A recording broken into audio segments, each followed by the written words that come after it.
E até então não nos tinha sido apresentado o Evangelho do Reino. E nós ficamos chocados com aquela realidade nova. Foi curado. Aquilo que prendia ele, apóstolo, aquilo que segurava ele, Deus liberou.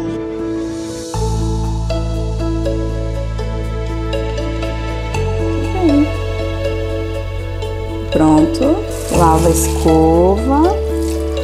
Isso. Muito bem, atrás.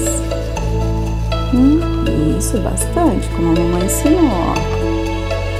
A nossa família estava totalmente desestruturada, totalmente destruída. Nós estávamos cansados, emocionalmente, fisicamente, porque há mais ou menos 2 anos nós vínhamos passando por algumas situações muito difíceis com o Davi. O Davi nasceu. Quando ele nasceu, ele recebeu um diagnóstico de paralisia cerebral. Com 5 anos, ele recebeu um diagnóstico de deficiência intelectual, que é um retardo, né, mental. A mente dele não condiz com a idade que ele tinha na época.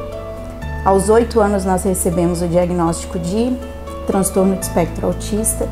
E aos 12 anos, nós recebemos um diagnóstico que iria sim mudar a nossa vida, que era o diagnóstico de transtorno opositor desafiador. Desde o último diagnóstico, o Davi passou a ter comportamentos muito agressivos mesmo, na qual nós tivemos episódios em que ele precisou ser contido, até pelo SAMU, tomar altas doses de calmante, vários tipos de calmante, e nada continha aquela fúria, aquela rebeldia que começou depois desse último transtorno.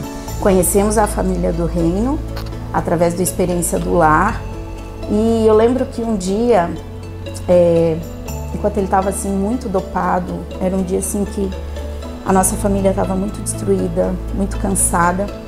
Nós vimos pela rede social que havia um culto de milagres na cidade de Camboriú, e naquele dia nós não imaginávamos assim que nós estávamos prestes a viver assim uma transformação dentro da nossa casa. Nós levamos o Davi naquele culto, e a primeira pessoa que orou pelo Davi foi o irmão Cris. E ele declarou a cura sobre o Davi e falou que nós devíamos voltar para casa agradecendo pela cura. E até então não nos tinha sido apresentado o Evangelho do Reino, né? Nós tínhamos sempre aquele pensamento de que Deus muitas vezes não curava o Davi porque não era da vontade dele, e nós ficamos chocados com aquela realidade nova, né, de declare a cura, vá para casa dizendo obrigado Jesus, e assim nós fizemos. Viemos para casa e no outro dia, nessa janela aqui do meu apartamento, eu encontrei o Davi olhando para o céu, e o pai dele faleceu há 2 anos na pandemia, e pela primeira vez ele olhou para mim e falou assim: mãe, eu estou com saudade do meu pai.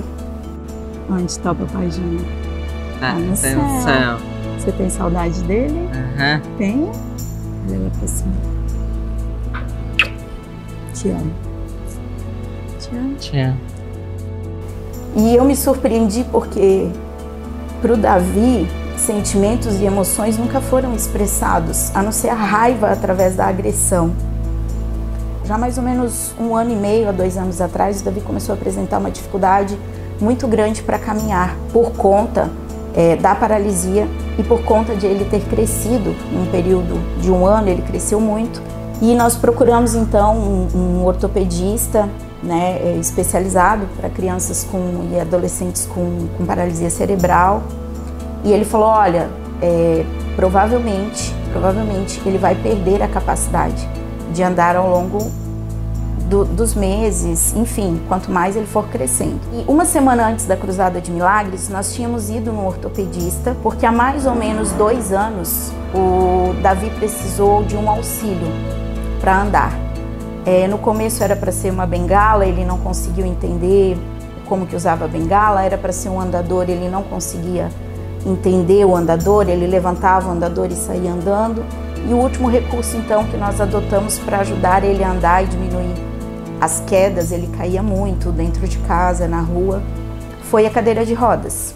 E nós começamos, nesses meses que nós estamos na igreja, a gente começou a lançar uma demanda. Nós aprendemos, né, com o apóstolo que você tem que lançar uma demanda de fé na presença de Deus. E a nossa demanda era de que o Davi passasse a ter um pouco mais de autonomia no andar, sem ter que depender tanto da gente para tantas coisas.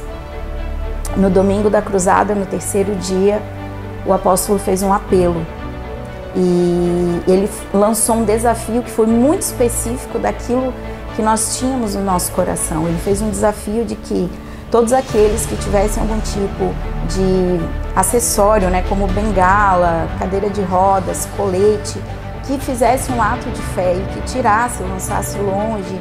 Se alguém tiver com colete, muleta, cadeira de roda, qualquer coisa, eu vou contar até 3. E pela fé você vai levantar dessa cadeira. E naquela hora eu olhei para o Davi e falei assim: filho, vamos tentar andar sem se apoiar na mamãe, né? E para minha surpresa, ele deu um pulo da cadeira de rodas.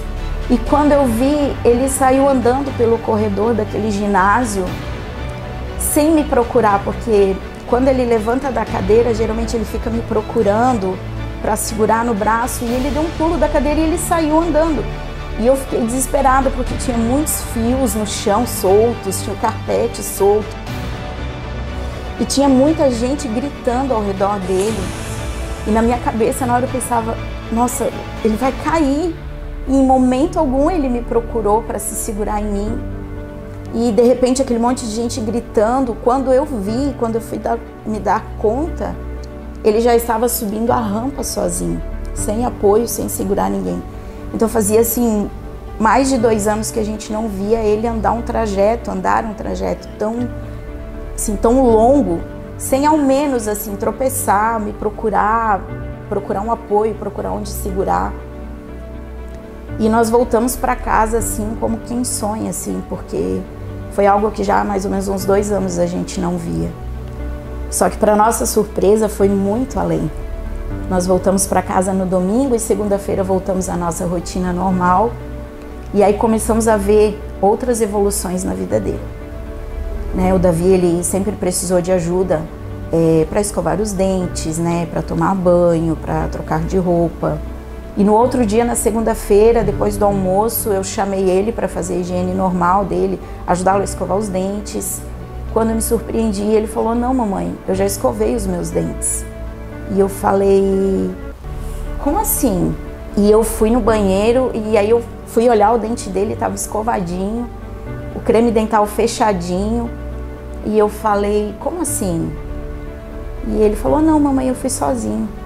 E de fato ele tinha ido sozinho. Para nós, talvez possa ser muito pequeno, às vezes muito assim, bobo diante das pessoas. Tem sido um refrigério para a nossa vida. Primeiro, não ter mais nenhum tipo de agressão, Davi é amoroso, da vez da mamãe. Quando nós chegamos na família, na igreja Família do Reino, até agora, o quanto meu filho hoje é amoroso. Eu queria que as pessoas soubessem que Jesus pode todas as coisas, assim como Ele fez na minha vida. Na nossa casa, na nossa família, eu tenho certeza que Ele vai fazer na vida de muitas outras famílias. Em nome de Jesus.